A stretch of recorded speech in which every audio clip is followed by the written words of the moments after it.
नमस्कार दोस्तों, मैं प्रिंस सैनी आपका स्वागत करता हूं हमारे चैनल लर्न एंड ग्रो में। आज हम बात करेंगे frequency of under damped forced vibrations के बारे में।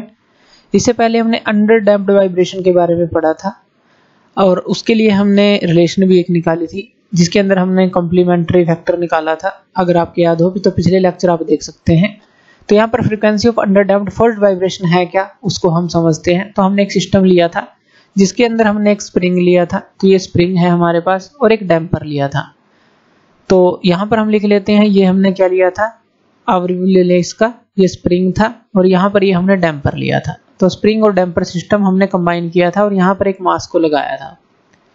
अब जैसे ही हम इसके ऊपर मान लीजिए फोर्स को अप्लाई करते हैं, तो फोर्स को अप्लाई करने से क्या होगा, पहले हमने ऐसा पढ़ा था कि हमने मास को लगाया तो वो नीचे डिस्प्लेस हो जाता था, तो हमने एक रिलेशन भी निकाली थी। अब यहाँ पर हम एक पीरियोडिक फोर्स को अप्लाई करेंगे, external periodic force, simple harmonic जो है डिस्टर्बिंग फोर्स आप इसको बोल सकते हैं। तो बार बार आप उसको अप्लाई करते रहेंगे तो उस तरह की फोर्स पीरियोडिक फोर्स होगी वो। तो जैसे ही आप फोर्स को अप्लाई करेंगे तो ये जो है हमारा मान लेते हैं कि इस पोजीशन पर आ जाता है और इन दोनों के बीच का जो इसने डिस्प्लेसमेंट लिया वो x लिया। तो अब मान लीजिए जो आप इसके ऊपर पीरियोडिक फोर्स लगा रहे हैं वो कितने लगा रहे हैं, हम मान लेते हैं कि वो हमारे पास F cos ओमेगा t, ये हम मान लेते हैं क्योंकि सिंपल हार्मोनिक की बात कर रहे हैं कि एक्सटर्नल पीरियोडिक फोर्स हम लगा रहे हैं। अब जैसे ही आप इसको एक गाइड्स के थ्रू इसको अच्छी तरह से लगाते हैं तो सिर्फ इसके पास एक ही डिग्री ऑफ फ्रीडम रहती है कि वो नीचे या फिर ऊपर जाए, तो सिर्फ एक जो है डिग्री ऑफ फ्रीडम रहती है, ये भी ध्यान रखना है। जब आप इस सिस्टम को कंस्ट्रेंट कर देते हैं कि सिर्फ ये वर्टिकल डायरेक्शन में चले तो 1 डिग्री ऑफ फ्रीडम ही होगी इसके पास। अब ये हमने माना कि जैसे ही आपने फोर्स लगाई, ये जो पीरियोडिक फोर्स आप लगा रहे हैं बार बार जब भी नीचे आता है फिर से इसको खींचकर छोड़ देते हैं, पीरियोडिक फोर्स लगा रहे हैं, तो आपने इसको इतना डिस्प्लेसमेंट दिया, मान लेते हैं कि x आपने इसको डिस्प्लेसमेंट दिया जो डाउनवर्ड डायरेक्शन में इसकी मीन पोजीशन से, ये क्या है इसकी मीन पोजीशन है। तो ये हो गई मीन पोजीशन और यहां से आपने इसको इतना डिस्प्लेसमेंट दिया। तो यहां पर हमने प्रीवियस आर्टिकल के अंदर एक इक्वेशन निकाली थी जो इक्वेशन ऑफ मोशन थी, तो वो क्या थी वो भी हम अभी देख लेते हैं। पहले तो हम ये जो फोर्स है इसको समझ लेते हैं। ये हमारे पास एक्सटर्नल पीरियोडिक डिस्टर्बिंग फोर्स है जो बार बार हम अप्लाई कर रहे हैं, तो इसको हम मान लेते हैं कि Fx है और F cos ओमेगा t के बराबर है। F यहाँ पर क्या है, स्टैटिक फोर्स इसको बोलेंगे। ओमेगा क्या रहेगी, यहाँ angular velocity of the periodic disturbing force रहेगी। तो ये सारी चीजें इसके अंदर हो गई। उसके बाद हमने एक ये रिलेशन देखी थी, अगर आपको याद हो, ये relation md2x/dt2 plus cdx/dt plus sx। अब ये पहले इक्वल टू 0 थी, अगर पहले की बात करें, पहले जो हमने आर्टिकल्स पढ़े थे, तो लेकिन यहाँ पर ये F cos ओमेगा t के बराबर है। क्यों? क्योंकि आप इसको ऊपर पीरियोडिकली फोर्स अप्लाई कर रहे हैं। अब यहाँ पर हमें पता है कि इसके जो अपोज करेंगी, इसका जो फोर्सेस है वो कौन कौन सी रहेंगी। जो स्प्रिंग फोर्स है वो क्या होती है, Sx, जो कि ऊपर की तरफ रहेगी। इसी तरह से जो हमारे पास cdx/dt, जो हमने फ्रिक्शनल फोर्स या डैम्पिंग फोर्स निकाली थी पिछले वाले लेक्चर के अंदर, तो वो भी इसको अपोज करेगी। इसी तरह से जो मास इनटू एक्सेलरेशन होगा, यानी कि मास जो एक्सेलरेटिंग फोर्स होगी, तो तीनों का सम जो होगा वो इस फोर्स के बराबर है। अब हम ऐसा कह सकते हैं कि जो ये पीरियोडिक फोर्स हम अप्लाई कर रहे थे पहले वो इक्वल टू 0 था इन तीनों का सम, लेकिन यहाँ पर ये कुछ फंक्शन t जो है यहाँ पर आ जाता है, यानी कि टाइम का फंक्शन यहाँ पर आ जाता है, तो ये जो है इसके बराबर हम यहाँ पर लेंगे F cos ओमेगा t। इतना क्लियर है। अब ये जो डिफरेंशियल इक्वेशन हमारे पास बनती है इसको हम सॉल्व कर सकते हैं दो मेथड से। एक तो डिफरेंशियल इक्वेशन मेथड होता है और एक ग्राफिकल मेथड होता है। हम दोनों ही डिस्कस करेंगे, लेकिन आज हम बात करेंगे डिफरेंशियल इक्वेशन मेथड की। तो डिफरेंशियल इक्वेशन मेथड क्या है। अब डिफरेंशियल इक्वेशन जो ये हमने बनाई है, ये जो बनी है, ये सेकंड डिग्री की है, जिसकी राइट हैंड साइड जो है हम देख सकते हैं यहाँ पर कि कोई फंक्शन जो है t है, यहाँ पर राइट हैंड साइड में कोई फंक्शन t है। अब इस तरह की जो भी इक्वेशन होती है, जो भी डिफरेंशियल इक्वेशन होती है, उसके हम दो पार्ट में उसको सोल्व करते हैं। एक तो कॉम्प्लीमेंट्री फंक्शन होता है और दूसरा पर्टिकुलर इंटीग्रल होता है, मैथमेटिक्स के अंदर आपके पास आता है। तो सोल्यूशन जो इसका होगा हमारे पास, जो टोटल सोल्यूशन अगर x की बात करें वो x1 प्लस x2 होगा। यहाँ पर जो x1 होगा वो कॉम्प्लीमेंट्री फंक्शन हमें निकालना है, x2 जो होगा वो पर्टिकुलर इंटीग्रल होगा। जब इन दोनों को जोड़ देंगे तभी हमारे पास जो इसका सोल्यूशन है वो आएगा। तो हमें दो चीजें इसके अंदर निकालनी पड़ेगी। कॉम्प्लीमेंट्री फंक्शन को हम पहले निकाल चुके हैं, पहले के लेक्चर्स में। कंप्लीमेंट्री फंक्शन x1 जो हमने यानी कि x निकाला था c e की power -at cos omega dt minus theta, ये हम कंप्लीमेंट्री फंक्शन निकाल चुके हैं। यहाँ पर c और थीटा क्या थे, कांस्टेंट्स थे। अब यहाँ पर हमें क्या निकालना है, पर्टिकुलर इंटीग्रल निकालना है बस। कंप्लीमेंट्री फंक्शन को पिछले लेक्चर में हम निकाल चुके हैं, वो आप देख सकते हैं। तो यहाँ पर अब हम निकालते हैं पर्टिकुलर इंटीग्रल। अब पर्टिकुलर इंटीग्रल निकालने के लिए जैसे कि हमने कहा कि ये सिंपल हार्मोनिक मोशन की तरह है ये, तो जो पोजीशन ऑफ पार्टिकल है मोशन के अंदर अगर हम निकालते हैं तो उसके अंदर हम क्या लेते हैं, चलिए वो ले लेते हैं पर्टिकुलर इंटीग्रल के लिए। तो उसके अंदर हम x2 को इक्वल टू मान लेते हैं कि ये है b1 sin omega t plus b2 cos omega t, यानी कि ये किसके लिए हम लिखते हैं, मान लीजिए कोई पोजीशन हमें बतानी है पार्टिकल की मोशन के अंदर है जो सिंपल हार्मोनिक, तो इसके थ्रू हम रिलेशन के थ्रू हम बताते हैं। तो ये भी मैथमेटिकल है हमारे पास। अब ये हमने लिया क्यों, क्योंकि हमने जो अभी रिलेशन बनाई थी ये वाली रिलेशन देखिए, यहाँ पर हमें d स्क्वायर x और dt स्क्वायर की वैल्यू पुट करनी है, dx बाई dt की वैल्यू पुट करनी है और x की वैल्यू पुट करनी है। तो इसी रिलेशन के अंदर पुट करेंगे, तो इसके लिए हम अब उस x2 को सोल्व करेंगे।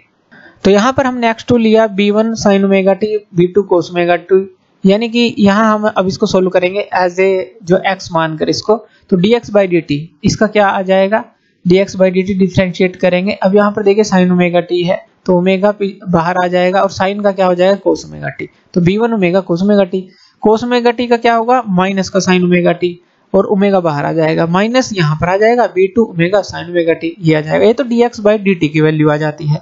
इसी तरह से इसको दोबारा से डिफरेंशिएट करेंगे और d square x by dt square की वैल्यू निकाल लेंगे। तो यहाँ पर हम वैल्यू निकाल लेते हैं d square x by dt square की। अब यहाँ पर क्या होगा, cos का माइनस साइन होगा तो minus b1 omega sin omega t हो जाएगा और यहाँ पर स्क्वायर हो जाएगा क्योंकि ये ओमेगा बाहर आएगा। इसी तरह से माइनस b2 या साइन का cos ओमेगा t होगा और ओमेगा बाहर आ जाएगा b2 omega square cos omega t, तो ये आ जाएगा d square x by dt square की वैल्यू। अब इन्हीं वैल्यू को हम पुट कर देंगे m d square x by dt square plus c dx by dt plus sx जो हमने अभी रिलेशन पढ़ी थी उसके अंदर हम इन सभी वैल्यू को पुट कर देंगे। तो क्या आएगा हमारे पास, तो ये रिलेशन हमारे पास आ जाती है जब d square x by dt square की वैल्यू हम ये पुट कर देंगे जो m के साथ था और यहाँ c के साथ dx बाई dt था, तो dx बाई dt की वैल्यू को हम यहाँ पर पुट कर देंगे, सिर्फ वैल्यू पुट की है। और x की वैल्यू जो हमने मानी थी s के साथ ये वैल्यू पुट कर देंगे और एक किसके बराबर थी f cos ओमेगा t जो हमने रिलेशन निकाली थी। इतना क्लियर है। अब आगे चलते हैं, यानी कि यहाँ पर हम मल्टीप्लाई कर रहे हैं तो m b1 omega square sin omega t आएगा, तो यही है m b1 omega square sin omega t हमने यहाँ पर कॉमन ले लिया। इसी तरह से इसके लिए b2 ओमेगा और c, b2 ओमेगा और c इसके लिए ये आ जाएगा और इसके लिए s b1 sin omega t ये बाहर आ गया।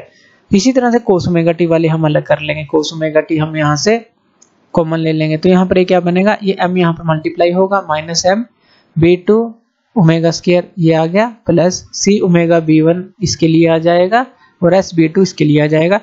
तो हमने cos वाले और sin वाले अलग कर लिए और इक्वल टू में क्या है f cos ओमेगा t। अब हम यहाँ पर जो है 0 sin ओमेगा t भी लिख सकते हैं क्योंकि हमें cos और sin वाले जो हैं एक तरह से हम यहाँ पर इक्वेट करेंगे, कंपेयर करेंगे कोफिशिएंट्स को। तो यहाँ पर हम क्या करते हैं, हमने क्या किया, अब यहाँ पर b1 को यहाँ से कॉमन ले लिया b1 को, तो यहाँ पे ये क्या गया s minus m omega square b1 के साथ और ये हमारा ऐसे ही बच गया sin ओमेगा t आ गया। इसी तरह से यहाँ से हमने क्या किया, c ओमेगा b1 तो अलग रख लिया, यहाँ पे b2 कॉमन ले लिया। b2 जब हम कॉमन लेंगे तो s minus m omega square आ जाएगा, cos ओमेगा t बाहर है और इस तरफ क्या किया, राइट हैंड साइड पे हमने 0 sin ओमेगा t लिख लिया है, यानी कि 0 लिख लिया बस एक तरह से, ताकि हम साइन के और कोस के कोफिशिएंट्स को कंपेयर कर सकें। अब हमें जो ये साइन का कोफिशिएंट है वो कंपेयर करना है और कोस के कोफिशिएंट है वो कंपेयर हमें करने हैं। अब क्या होगा, जैसे ये साइन ओमेगा t है इस तरफ 0 है, तो यहाँ पर जो s minus m omega square को अगर हम जो साइन ओमेगा t है इसके कोफिशिएंट को कंपेयर करते हैं तो s minus m omega square b1 minus c omega b2 किसके बराबर आ जाता है, 0 के बराबर आ जाता है, क्योंकि ये जो कोफिशिएंट है ये साइन का है और इस तरफ इक्वल टू में 0 है। इसी तरह से ये जो है हमारे पास ये किसके बराबर आ जाएगा, हमारे पास f के बराबर। cos ओमेगा t का अगर हम कंपेयर करेंगे कोफिशिएंट तो ये है, ये जो है हमारा f के बराबर आ जाएगा। तो अब यहाँ से इस रिलेशन से हम b2 की वैल्यू को निकालेंगे। अब b2 की वैल्यू यहाँ पर क्या आ जाएगी, s minus m omega square b1, ये उस तरफ चला जाएगा c ओमेगा b2, और वहां से b2 की जब वैल्यू को निकालेंगे तो c ओमेगा इसके नीचे आ जाएगा। तो b2 की वैल्यू हमने यहाँ से निकाल लेनी है, जो कि आएगी c ओमेगा इसके नीचे आ जाएगा। इस तरह से b2 की वैल्यू आ जाएगी, और इसी b2 की वैल्यू को हम पुट कर देंगे यहाँ पर b2 की वैल्यू को पुट कर देंगे, और यहाँ से हम जब b2 की वैल्यू को पुट कर देंगे क्या निकाल लेंगे, c omega b1 plus s minus m omega square. b2 की वैल्यू क्या आ गई, s minus m omega square by c omega equal to f into b1 into f equal to f। तो ये हमारे पास आ जाएगी जो वैल्यू जब हम b2 की पुट करेंगे। अब इसी तरह से यहाँ पर हमें b1 की वैल्यू को फाइंड आउट करना है। तो b1 की वैल्यू को फाइंड आउट करते हैं। तो चलिए रिलेशन हमने निकाल ली है, b1 की वैल्यू को फाइंड आउट करते हैं। अब c ओमेगा उस तरफ जाएगा, एलसीएम ले लेंगे, और यहाँ पर भी c ओमेगा मल्टीप्लाई होगा, यानी कि c square omega square b1 आ जाएगा। तो c square omega square b1 आ गया। ये इसी तरह से रिलेशन रही। अब देखिए ये भी माइनस का a माइनस b, तो ये क्या हो जाएगा, a माइनस b का स्क्वायर हो जाएगा। इस तरह से लिख सकते हैं इसको। इसके साथ b1 है, c ओमेगा उस तरफ जाएगा, c ओमेगा f। तो ये हमारे पास आ गया। अब यहाँ से हम b1 की वैल्यू को निकाल सकते हैं। b1 की वैल्यू क्या आ जाएगी हमारे पास, यहाँ पर b1 को हम कॉमन ले लेंगे पहले, तो ये आ गया b1 को कॉमन लेने के बाद, और अब b1 की वैल्यू को निकाल लेंगे, c ओमेगा f डिवाइड में c square omega square plus s minus m omega square का स्क्वायर, ये हमारे पास आ जाएगा। तो यहाँ पर b1 की वैल्यू हमारे पास आ गई। b1 की वैल्यू ये है और b2 की वैल्यू हमारे पास ये है। तो b2 की वैल्यू में भी जो है हम ये b1 की वैल्यू को पुट कर सकते हैं। जैसे अभी रिलेशन आई थी हमारे पास, ये वाली रिलेशन हमने निकाली थी b2 के लिए, तो यहाँ पर b1 की वैल्यू जो आई है उसी को पुट कर देंगे। तो b2 की वैल्यू भी आ गई, b1 की वैल्यू भी आ जाएगी। तो इस तरह से हमने b1 और b2 की वैल्यू, ये जो b1 की वैल्यू आई थी b2 में वहां पुट कर देंगे जो b1 था इनटू में, तो यहाँ पर b1 और b2 दोनों की वैल्यू आ जाती है। अब हम पर्टिकुलर इंटीग्रल जो है डिफरेंशियल इक्वेशन का वो निकाल सकते हैं। यहाँ से b2 की वैल्यू को भी हम थोड़ा और रिफॉर्म कर लेते हैं। जैसे ही हमने ये b1 की वैल्यू निकाली और यहाँ पर पुट की, तो इसको और थोड़ा रिफॉर्म कर लेते हैं। b2 की वैल्यू को जैसे यहाँ s minus m omega square है, c ओमेगा f है, तो यहाँ देखिए c ओमेगा से c ओमेगा ये जो है कैंसिल आउट हमारा हो जाता है, c ओमेगा से c ओमेगा, और यहाँ पर हमें क्या मिलता है f into s minus m omega square, और नीचे c square omega square plus s minus m omega square का स्क्वायर, ये हमें मिल जाता है। तो यानी कि ये जो है हमारे पास b2 की वैल्यू आ जाती है। तो अब b1 और b2 दोनों की वैल्यू आ गई है। x2 जो है वो हम निकाल लेंगे पर्टिकुलर इंटीग्रल जो हमने स्टार्टिंग में लिया था, b1 sin omega t plus b2 cos omega t, जो पोजीशन ऑफ पार्टिकल बताने के लिए लिया था सिंपल हार्मोनिक मोशन के अंदर। अब b1 और b2 दोनों की वैल्यू को हम यहाँ पर पुट कर देंगे। b2 की वैल्यू ये है, b1 की वैल्यू पहले निकाल चुके हैं, तो हमने यहाँ पर b1 की वैल्यू को पुट किया, ये है इंटू साइन ओमेगा टी आ गया। b2 की वैल्यू जो ये आई थी ये यहाँ पर पुट की इंटू कोस ओमेगा टी आ गया। इतना क्लियर है। अब इसको भी फर्दर रिफॉर्म कर लेते हैं। यहाँ पर हमने क्या किया, जो f है यहाँ पर c square omega square plus s minus m omega square को हमने यहाँ पर कॉमन ले लिया। तो यहाँ पर जो f है ऊपर ध्यान से देखिए, यहाँ पर ये जो f और नीचे से पूरी टर्म हमने कॉमन निकाल ली। कॉमन निकाल ली तो यहाँ क्या बचा, c ओमेगा उसके साथ साइन ओमेगा t, ये आ गया, प्लस यहाँ पर क्या बचा s minus m omega square, और इसके साथ क्या बचा कोस ओमेगा t। तो ये हमारे पास आ जाती है। अब इसको फर्दर आसानी से सोल्व करने के लिए हम क्या करते हैं, देखिए यहाँ पर साइन एक तरह से थीटा है, यहाँ पर कोस थीटा है।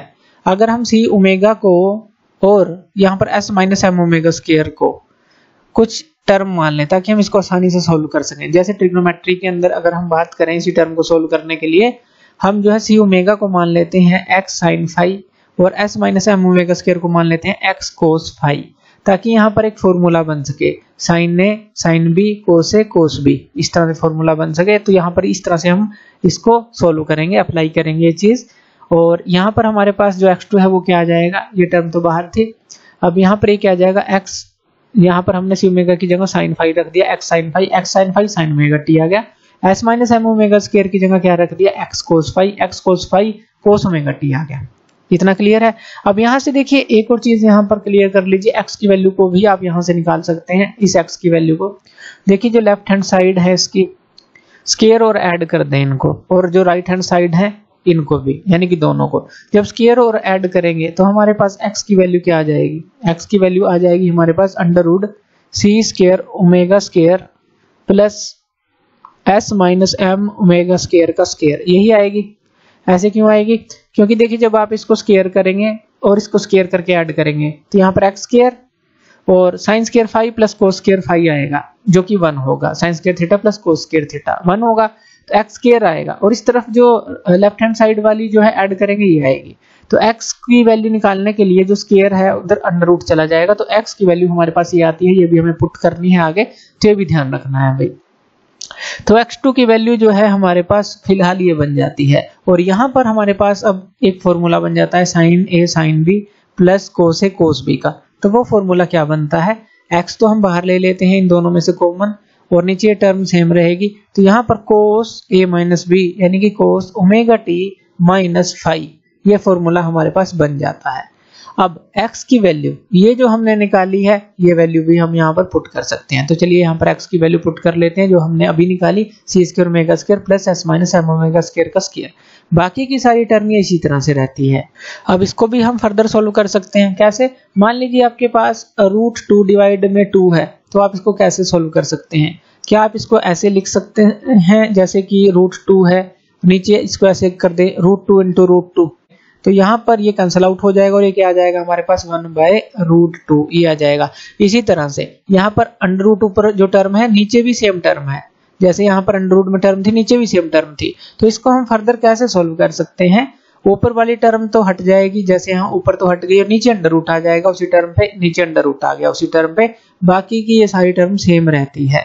अब अगर हमें कंप्लीट सोल्यूशन निकालना है, अब ये हमने क्या निकाला, ये जो हमने x2 की वैल्यू निकाली, अब हमें जो कम्प्लीमेंट्री फंक्शन है और ये जो पर्टिकुलर इंटीग्रल हमने निकाला है दोनों को ऐड करना पड़ेगा। तो x क्या आएगा हमारा total solution x1 plus x2 आएगा।